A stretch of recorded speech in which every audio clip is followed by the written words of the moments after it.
When observing the skull from the front, the most prominent structure is the frontal bone, forming the forehead and the superior boundaries of the orbits.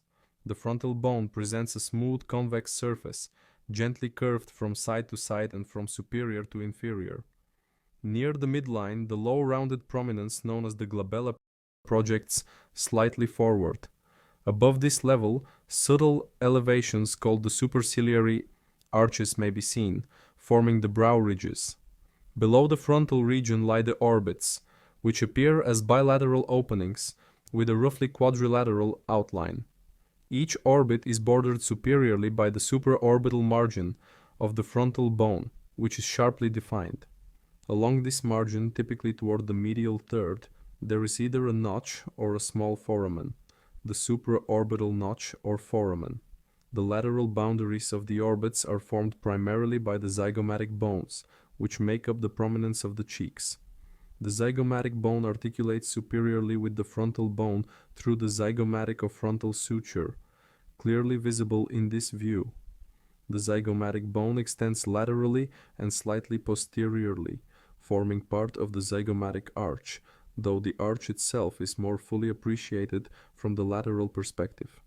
Inferior to the orbits lie the maxillae, which constitute the central portion of the facial skeleton. The maxilla presents the infraorbital margin above and is marked below this margin by the infraorbital foramen, commonly seen in this anterior view.